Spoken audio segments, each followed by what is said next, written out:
Welcome to The Hill with April Ryan. We have a lot to cover, so let's get right to it. The 52nd Annual Legislative Congressional Black Caucus drew thousands from around the world. All 58 members took center stage on a number of issues, including Congresswoman Maxine, who hosted 3 workshops. But it was her workshop celebrating 50 years of hip-hop with guests T.I. and Yo-Yo that has everyone talking. Of course, everybody knows about Young, Gifted, and Black. And this year, we're celebrating the 50th anniversary. As you know, I started this workshop because of the attempts to censor hip hop and rap many years ago. And you remember C. Dolores Tucker and the group who went to the Senate in a hearing talking about censorship. And of course, I was opposed to that. And I really wanted the members of Congress to get to know the young people and understand this new genre of music and be able to appreciate the talent that was evolving and what it all meant to the music world. And so it has turned out to be that hip hop and rap has evolved just as I thought it would. Sylvie Bello of the Cameroon American Council wants to focus on the anti-African sentiment she sees in U.S. immigration. Did you know that less than 1% of DACA recipients are from the continent of Africa? The immigration relief policies that Ukraine has, such as special humanitarian parole, guess how many African countries have it? Exactly 0. We are requesting the Biden administration, USCIS, to do for Ukraine, to do for Cameroon what they did for Ukraine. Equity, equity, equity. NE for Life. The iconic group New Edition will be performing Saturday night at the Congressional Black Caucus Gala. Ronnie Devoe says one of the group's biggest songs, Can You Stand the Rain, takes on a new meaning in today's climate. And for us to have a song like Can You Stand the Rain, which is more about love and relationship, but can you really stand the rain? Can you stand those moments in life where there may be some challenges and some obstacles that you need to overcome and be able to push through? So us being able to use our voice and connect to our audience to speak to some of the causes that these politicians, congressmen, and senators are looking to stay connected to is what it's all about for me. The CBC says they picked New Edition as entertainers for the event because of their passion projects. Members of the group have always taken an active role in their communities.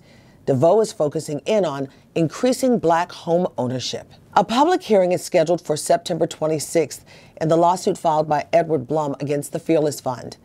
The Fearless Fund invests in businesses led by women of color, businesses with popular names like the Slutty Vegan Restaurants and the Lip Bar. Blum's lawsuit claims the Fearless Fund discriminates against other businesses. What this lawsuit has done is I think it's lit a fire in both of our bellies that no, we won't back down. Yes, we will stand up and we will fight because we are fighting for everyone. We're fighting not only for this, American dream, but for economic freedom, for our ancestors who fought so hard to be able to pull themselves up by the bootstraps. That is what is being taken away from us. So, we're fighting. We're fighting, and that's what this means to us. And when you talk about an outcome, we want to win, but we don't just want to win the battle. We want to win the war. And that means stopping this organization and this man in his tracks. And it is unfortunate that our children and our children's children can wake up one day and have less rights than us. So it's important that the awareness regarding what is going on in the macro, which is bigger than us, is informed to the masses so people can definitely speak up and state where they would like for things to be, the direction they would like for them to go. You might recall Edward Blum began the effort that resulted in the overturning of the 1965 Voting Rights Act in 2013, and also the most recent Supreme Court decision to end affirmative action in admissions.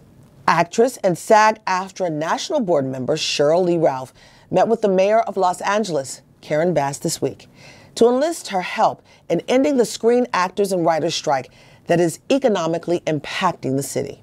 And Mike picking up the phone to call our mayor, oh my gosh. It was wonderful to speak to her because she says, look, I'm not trying to negotiate for you all, but I want to know How can I mediate, not just for you all, but for the good of this city? And I respect that so much, because there's so many people who might want to get involved and act like they're the superhero, like they made it happen. And she's like, no, how can we work this out for everybody? Ralph represents 80,000 SAG-AFTRA members in Los Angeles alone.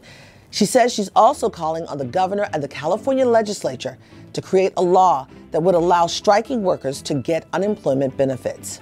I told you we had a lot. That's it for this edition of theGrio's The Hill with April Ryan. See you next time, where we focus on the news for us and about us. Take care. Peace.